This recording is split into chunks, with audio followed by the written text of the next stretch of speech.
¿Alguna vez te has preguntado cómo un pueblo sin ciudades, sin castillos y sin riquezas logró dominar casi la mitad del mundo? No dejaron templos dorados, pero erigieron un imperio tan vasto que el sol parecía nacer y ponerse bajo sus riendas. Gengis Khan, un hombre que aún hoy eriza la piel de quien conoce el peso de la historia, no fue solo un conquistador, fue el arquitecto de una era que pocos se atreven a comprender por completo. Pero, ¿qué hay detrás de la cortina de humo de las batallas? ¿Qué secretos guardan las leyes, los códigos, las alianzas y los pactos de sangre que hicieron de este imperio uno de los más temidos de la humanidad? Quédate hasta el final.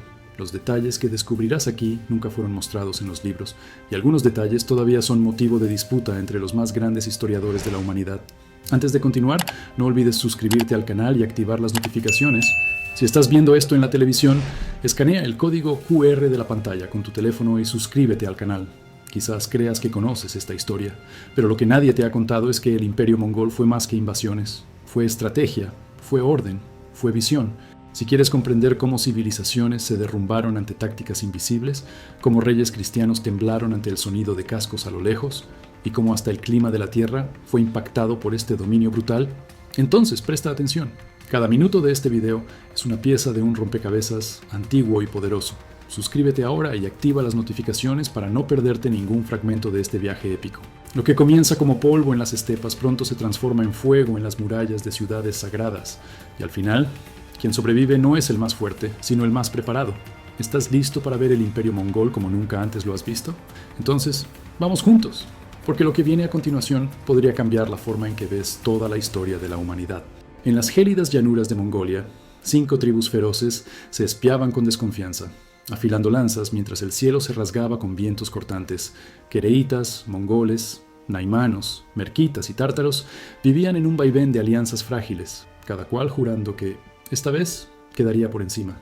Entre una cabalgata y otra, se oían dichos populares sobre honor y venganza, e incluso las hogueras parecían susurrar secretos de sangre antigua. Tal escena recordaba a las disputas de las polis helénicas, donde el orgullo hablaba más alto que la razón, empujando a los jefes a guerras sin fin.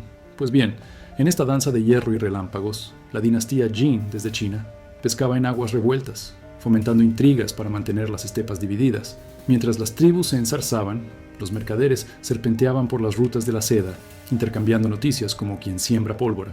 Cada batalla dejaba rastros de viudas y guerreros marcados, pero también forjaba líderes curtidos en el arte de improvisar bajo presión. ¿Quién diría, cada invierno, que el ganado flaco aún resistiría los vientos cortantes del Gobi, sirviendo de sustento y moneda de cambio? Y en el murmullo de los campamentos, las historias de los antiguos chamanes recordaban la tonada de los reyes babilonios, enseñando que el poder sin unión es arena entre los dedos. Sin embargo, incluso bajo el eco de los tambores, algo o alguien comenzaba a moverse en las sombras, acechando la oportunidad de transformar el caos en orden. No faltaba valentía, pero sobraba desconfianza. Los juramentos se rompían tan rápido como las cuerdas de un arco mojadas por el rocío. Aún así, cierta llama del destino crepitaba en los corazones, instigando preguntas que nadie se atrevía a formular en voz alta. Banderas ondeaban a lo lejos y cada tribu soñaba con alzar la suya sobre todas las demás, como Alejandro lo había hecho antaño en las tierras occidentales. Pero los presagios, soplados por el chamán, susurraban que un solo jinete podría reunir todas las crines bajo el mismo estandarte. Y es justamente en este torbellino de ambición y miedo que se anuncia la llegada de Temujin, el joven que, dicen, conversaba con los propios espíritus de la estepa. Temujin nació entre colinas duras y vientos despiadados, pero fue en el abandono donde aprendió a endurecer el alma. Su padre, envenenado por rivales, dejó al joven a merced de su propia tribu, que lo repudió como a un perro sin dueño. Con su madre, aprendió que el hambre enseña más que cualquier consejo, y que el silencio de la noche guarda las decisiones más grandes. No se convirtió en líder por herencia, sino por sangre derramada y palabras bien colocadas, tal como lo hicieron antiguos reyes hebreos, venidos de la nada, pero forjados en la lucha. En la soledad del exilio, Temujin no se doblegó, afiló los dientes para morder la historia. Cada alianza que firmó fue hecha con más que promesas, fue hecha con sudor, juramento y cicatrices a la vista. Derrotó a los quereitas con astucia, como César sorprendiendo a Pompeyo en Farsalia, deshaciendo certezas con la precisión de quien estudia al enemigo en los ojos. Hombres que antes lo despreciaban comenzaron a seguirlo, no por miedo, sino por reconocer en él el brillo excepcional de los que nacen para liderar. Con ojos atentos y puño firme, unió a las tribus bajo un solo nombre en 1206, mongoles, sellando el inicio de un imperio que aún nadie comprendía. En aquel momento, Temujin se convirtió en Genghis Khan, el gobernante universal, pero él sabía aquello era solo el comienzo. Genghis no se perdió en el gusto del poder, prefirió la estructura, el control, el orden de los fuertes que miran más allá del hoy. Hizo de la fidelidad su moneda, y de la lealtad su juramento, tal como lo hicieron los reyes sasánidas que preferían soldados devotos a miles de mercenarios. En sus filas, cada hombre era útil, cada mujer tenía una función, y cada niño ya sentía el peso del destino en las venas. Al alzar su estandarte, no solo clamaba por la guerra, sino por una nueva era, una donde el caos sería domesticado por la disciplina de la estepa. Y era solo cuestión de tiempo hasta que el mundo, atónito, comenzara a oír el nombre Genghis, susurrado hasta en las piedras. Cuando se trata de liderar, Genghis Khan demostró que la espada abre el camino, pero es la ley la que mantiene el imperio en pie. Creó un código rígido, la yasa, donde las traiciones y los abusos eran castigados sin pestañear, un eco lejano del rigor de Hammurabi en sus tablas milenarias. Prohibió la venta de mujeres como si dijera, aquí el honor no se negocia. Y eximió a los pobres y religiosos de impuestos, apuntando a la estabilidad a largo plazo. Esto no fue bondad sin más, fue cálculo. Un pueblo agradecido protege a su líder hasta el último aliento. Allí, él comenzaba a tejer un tejido social que resistiría vientos e invasiones como pocos lo habían logrado antes. Más que leyes, Genghis entendía de estructura. Sabía que un imperio sin orden era solo polvo esparcido al azar. Dividió su ejército en unidades exactas de 10, 100, 1000 y 10.000 hombres, formando las hordas mongolas. Cada grupo tenía un líder, reglas, una función. Si uno fallaba, todos respondían. Como en los ejércitos de Ciro, la disciplina venía antes que la valentía. Allí no había espacio para la improvisación mal hecha. Cada ataque era un espectáculo de cálculo, sincronía y brutalidad. Y así, el imperio comenzaba a pulsar como un organismo vivo, con ojos en todos los rincones y garras afiladas en el centro. Religión, cada uno podía mantener la suya. Budistas, cristianos, musulmanes, chamanistas, todos tenían un lugar. Siempre y cuando obedecieran al Khan, esta tolerancia no era un capricho, era inteligencia política. Un imperio dividido por la fe es un imperio condenado a la ruina. Como hicieron los antiguos persas, Genghis prefirió unir mediante la aceptación que dividir por el dogma. Y así, su fama crecía no solo por la violencia, sino por la coherencia. Un líder que sabía cuándo aplastar y cuándo ceder, pero con todo esto bien ajustado, faltaba el paso más temido: expandirse y llevar este imperio más allá de las frías fronteras de Mongolia. En el año 1223, los caballos mongoles pisaron con firmeza las frías llanuras del este europeo, como si no temieran ni al hielo ni al destino. Genghis ya había abierto las puertas, pero ahora era Batu Khan quien empuñaba la antorcha de la conquista. Rusia, dividida en frágiles principados, no supo qué la había golpeado. Era como si un huracán hubiera salido de la nada y barrido fortalezas centenarias. Incluso el invierno, tan temido por los invasores de antaño, parecía un aliado de los mongoles, que se adaptaban como el agua se amolda a la piedra. No venían con pompa, sino con precisión. Cada aldea arrasada era un mensaje seco, como los que Alejandro dejó al cruzar hacia Menor. La habilidad guerrera de los mongoles iba más allá de la fuerza bruta. Eran maestros del engaño, de la retirada fingida, de la sorpresa implacable. Contra los Rus usaron estas tácticas como un artesano usa un cincel, fríamente, pieza por pieza, hasta moldear la derrota del enemigo. Las armaduras occidentales, pesadas, se atascaban en la nieve. Mientras tanto, los mongoles, ligeros como el viento, rodeaban y aplastaban sin piedad. Si los romanos dominaron el mundo con calzadas, los mongoles harían lo mismo con caballos y terror calculado. Y fue así, entre ríos congelados y gritos ahogados, que las estepas comenzaron a engullir el corazón eslavo. Batu Khan no retrocedió ni ante los cielos grises. Bajo su mando, los mongoles derrotaron a los ejércitos rusos como quien derriba torres mal apiladas, pero había algo más allá de la victoria, la certeza de que el imperio ahora respiraba frío y hambre, y aún así, crecía. Las murallas de los príncipes eslavos se derrumbaban ante el silencio disciplinado de las hordas, un cruel recordatorio de que la fuerza sin unidad es viento disperso. Y aunque Genghis ya había partido de este mundo en 1227, su espíritu marchaba junto a ellos, arraigado en la carne de los guerreros que había dejado. Rusia no sería el último obstáculo, pues ahora los ojos mongoles se volvían hacia las murallas de la Europa cristiana, donde nuevos choques los aguardaban. Cuando los mongoles cruzaron los montes y alcanzaron Europa central, no vinieron a pedir paso, vinieron a tomarlo. Polonia, Hungría, Moravia. Ninguno de estos nombres pesaba para guerreros acostumbrados a devorar distancias y a engullir reinos. En Liegnitz, Aplastaron a una coalición de caballeros germánicos, cuyos estandartes quedaron en el suelo, empapados de vergüenza. Los pueblos cristianos, sorprendidos, vacilaban como los ejércitos de Cartago ante las tácticas inesperadas de Roma. Solamente los templarios, endurecidos por años de cruzadas, se atrevieron a enfrentar a los mongoles con algo de dignidad. Era una Europa no preparada, atrapada en las formalidades de la guerra, intentando adivinar los próximos pasos de un enemigo invisible. Mientras los europeos discutían jerarquías y títulos, los mongoles ya sabían el nombre de los generales enemigos, sus hábitos y hasta sus puntos débiles. Atacaban al amanecer, se retiraban al atardecer y desaparecían en los bosques como sombras que susurraban muerte. Sus estrategias recordaban a las de Aníbal en Trasimeno: precisión, sorpresa y una brutalidad quirúrgica, y los reyes cristianos entre cruces y coronas comenzaban a darse cuenta de que el viejo mundo podía derrumbarse sin previo aviso. En las iglesias, el temor tomaba forma. ¿Quiénes serían estos guerreros que desafiaban incluso a los vientos? Los llamaban los demonios de la estepa, enviados para probar la fe de los hombres, pero la fe sin acción pronto se deshace. Las batallas fueron muchas, pero los cristianos carecían de la unidad que los mongoles cultivaban como quien afila espadas. Cada derrota dejaba marcas no solo en el campo, sino en las ciudades que repetían las historias en tono de lamento. Y entre cenizas y cruces caídas, flotaba una pregunta sin respuesta. Si ni la fe los detiene, ¿qué podría hacerlo?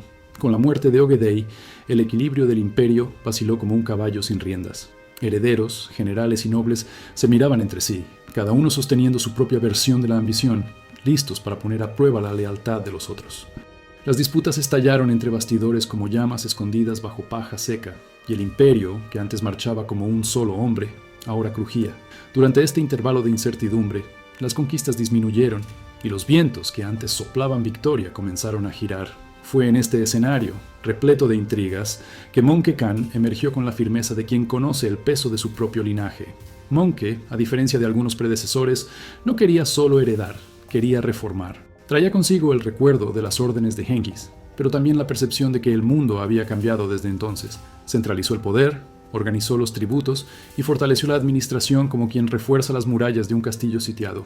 Se inspiraba, sin saberlo, en prácticas similares a las reformas administrativas del Imperio Maurya, donde el orden garantizaba la expansión. Pero fue su hermano Hulagu quien dejaría la marca más profunda en el mapa y en los corazones de quienes temían el fin.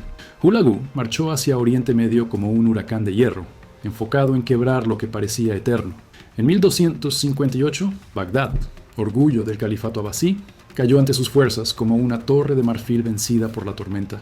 Se quemaron libros, se destruyeron palacios, y el río Tigris se oscureció con la tinta de las bibliotecas hundidas. Fue un golpe similar a la caída de Roma ante los bárbaros, solo que ahora los bárbaros tenían estrategia, jerarquía y un plan claro. Y mientras el mundo islámico intentaba comprender lo que quedaba, los ojos del imperio se volvían hacia una disputa aún más personal: el trono entre hermanos. Kublai no heredó el poder en bandeja de plata, tuvo que conquistarlo dentro de su propia casa. Su hermano Arikbok reclamaba el trono con el apoyo de los más conservadores, deseando preservar las tradiciones de la estepa. El enfrentamiento entre ambos fue una guerra civil velada pero devastadora, donde más que la fuerza, lo que estaba en juego era el futuro del imperio. Mientras Arik soñaba con los viejos tiempos, Kublai veía más lejos, como un general que prefiere la ciudad amurallada al campamento nómada. Y fue con esa mirada estratégica que venció a su hermano y ascendió como el nuevo Khan de todos los Khans. Con la victoria, Kublai fundó la dinastía Yuan y clavó su bandera en el corazón de China. Allí, donde ya habían gobernado los Han, los Tang y los Song, un extranjero ahora dictaba el ritmo, algo que pocos se atreverían a imaginar. Pero en lugar de imponer el caos, trajo estabilidad. Restauró canales, incentivó el comercio y respetó las costumbres locales. Reabrió la ruta de la seda como quien abre un tesoro olvidado, haciendo que las caravanas fluyeran como el Nilo bajo el dominio egipcio. Y entre templos, mercados y palacios, China se transformaba en algo nuevo, un híbrido entre el acero mongol y el jade oriental. Kublai no olvidó sus raíces, pero tampoco se aferró a ellas. Vestía ropas chinas, consultaba a sabios y promovía debates entre monjes, como si cada cultura tuviera algo que enseñar. La prosperidad era visible, pero también frágil, sostenida por alianzas, reformas y un cuidado constante del orden. Aún así, por algunos años, el imperio vivió su era dorada, donde la sabiduría y la guerra parecían, por fin, caminar de la mano. Pero como toda llama intensa, el brillo de la dinastía Yuan ya comenzaba a proyectar sombras sobre lo que vendría después. La muerte de Kublai fue como el fin de una estación. Los campos aún florecían, pero el viento ya traía el olor de la decadencia. Sin él, El imperio perdió su eje y comenzó a agrietarse como hielo fino bajo demasiado peso. Los generales, antes alineados como los dientes de una lanza, pasaron a seguir sus propios caminos, cada uno creando su propio dominio. Así nacieron los 4 grandes kanatos: el Yuan en China, el Ilkhanato en Persia, el Kanato de la Horda de Oro en Rusia y el Kanato de Chagatai en Asia Central. Lo que antes era un cuerpo unido, ahora era un rompecabezas suelto, donde cada pieza quería ser la protagonista. La famosa Pax Mongólica, que mantenía seguras las rutas comerciales, comenzó a desmoronarse. Los mercaderes ya no cruzaban desiertos con la misma tranquilidad, y las caravanas empezaron a temer más a los peajes y saqueos que a los largos días de viaje. Dentro de los kanatos, las disputas internas se acumulaban, como termitas carcomiendo pilares invisibles. Y sin un centro fuerte, hasta los ejércitos comenzaron a deshacerse, como sucedió en los últimos días del Imperio Seleucida. El colapso no llegó con un grito, sino con el silencio de la desorganización, un imperio muriendo poco a poco, sin ceremonia. La dinastía Yuan fue la última en resistir, pero acabó barrida por revueltas campesinas y por el resentimiento de los chinos nativos. En 1368, los Ming tomaron el poder y expulsaron a los últimos descendientes de Kublai, poniendo fin oficialmente al dominio mongol en China.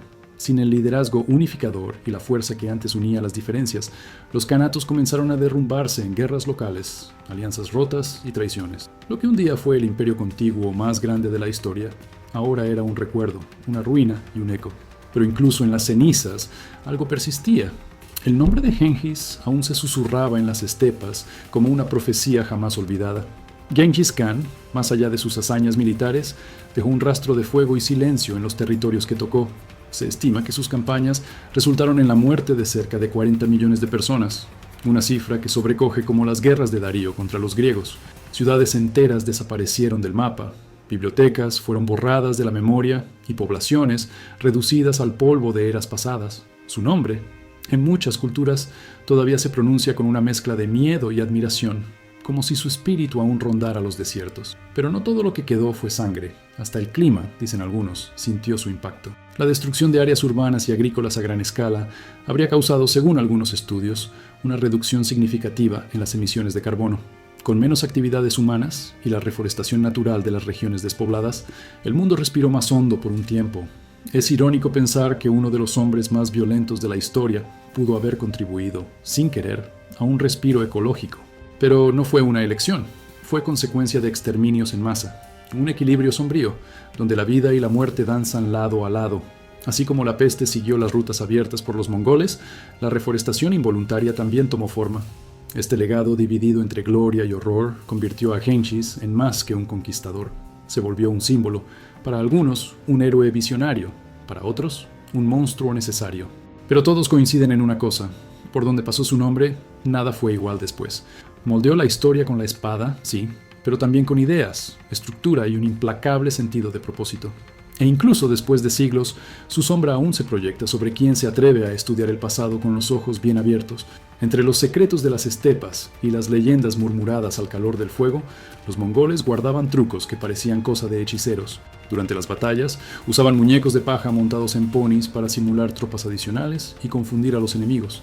Era una ilusión simple pero eficaz que hacía que ejércitos enteros dudaran antes de atacar, como los romanos al ver los elefantes de Pirro por primera vez. La inteligencia detrás de esto no venía de los libros, sino de la experiencia de quien sobrevive en terrenos donde la astucia vale más que la fuerza. Era como si cada grano de arena de Mongolia llevara una estrategia guardada a la espera del momento adecuado. Pero no todo era brillo y gloria. También había costumbres que causaban asombro entre los extranjeros. Los mongoles, por ejemplo, rara vez se bañaban, no por falta de higiene, sino por respeto a las fuerzas espirituales del agua. Esta costumbre generaba un olor fuerte que asustaba a los europeos y daba lugar a rumores extraños, como si fueran criaturas de otro mundo. Pero para ellos, el olor era irrelevante frente al deber, el honor y la supervivencia. Al fin y al cabo, quien vive entre caballos y tormentas no se preocupa por los perfumes, sino por la lealtad que se exhala en los gestos. Las historias que rodean a los mongoles no terminan donde se cierran los libros.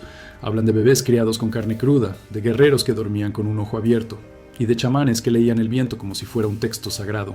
Dicen incluso que Genghis Khan fue enterrado en secreto, y que sus guardias fueron asesinados justo después para mantener oculto el lugar. Si es verdad o no, poco importa, pues en el imaginario colectivo, el imperio mongol siempre tendrá algo de mágico, peligroso e indomable. Y quizás sea por eso que, hasta hoy, escuchamos estas historias con un escalofrío en la espalda, como quien siente el galope acercándose. El Imperio Mongol no fue solo una secuencia de batallas, fue una lección brutal sobre cómo la disciplina, la visión y el coraje pueden reescribir el destino de pueblos enteros. Genghis Khan y sus descendientes dejaron un rastro que no se borra con el tiempo, y entender esta historia es mucho más que conocer el pasado. Es aprender cómo funciona el mundo cuando los líderes se atreven donde otros dudan, cuando las ideas se forjan al límite de la supervivencia. Ahora que has recorrido este camino conmigo, la pregunta es, ¿qué más esconde la historia bajo las cenizas de lo que fue olvidado? Si sentiste que algo dentro de ti despertó un interés, una duda, un deseo de saber más, es porque estás listo para continuar este viaje. Este fue solo un capítulo. En el canal hay otras historias tan grandiosas como esta, repletas de conflictos, descubrimientos y misterios que moldearon todo lo que somos hoy. Así que no te vayas ahora. Haz clic en otro video y sumérgete más profundo en este universo fascinante. No olvides suscribirte al canal y activar las notificaciones para estar al tanto de los temas históricos más importantes. Ese es el primer paso para acceder a un conocimiento contado con claridad, profundidad y directo al grano. Te veo en el próximo video. Hasta la próxima.